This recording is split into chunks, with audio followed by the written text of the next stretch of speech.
En un mundo cada vez más globalizado, una de las principales claves para mejorar la competitividad y, por tanto, el bienestar de las personas reside en la capacidad de las empresas para perfeccionar sus procesos y productos. En definitiva, para innovar.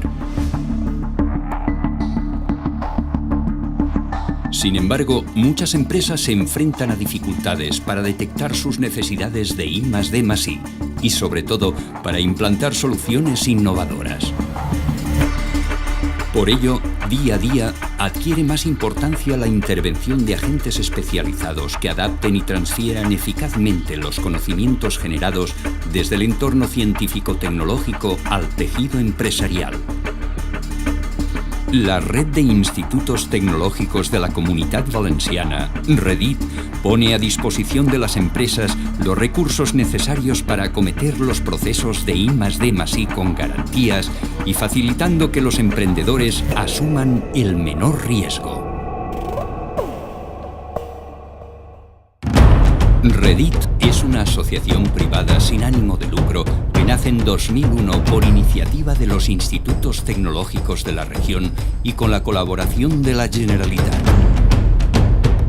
Su misión es agrupar y representar a los 14 centros tecnológicos autonómicos para contribuir a su reconocimiento tanto a nivel regional, nacional como internacional.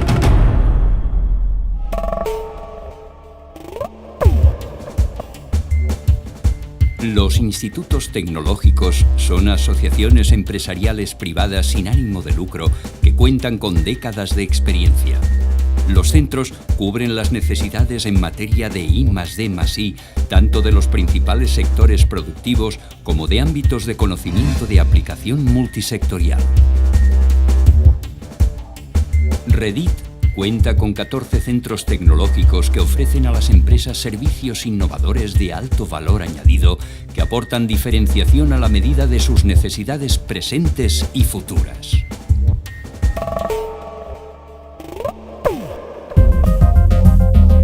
Porque en los centros tecnológicos trabajan más de 1.700 profesionales.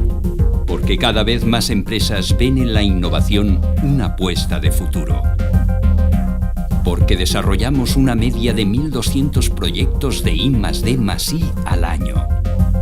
Porque el modelo de centro tecnológico valenciano, basado en la colaboración público-privada, nos permite mantener una excelente capacitación científico-tecnológica y dar respuesta eficaz a las necesidades de las empresas.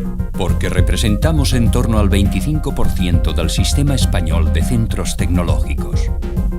Porque contamos con los recursos que necesitas para hacer de tus proyectos una realidad. Porque estamos presentes en las principales redes de I+D+I y plataformas tecnológicas, tanto nacionales como europeas. Y colaboramos con los principales organismos, entidades y asociaciones empresariales. Porque ponemos a tu servicio nuestra amplia experiencia internacional. Porque desde REDIT trabajamos por y para que las empresas den lo mejor de sí mismas. Y estamos convencidos de que la suma multiplica.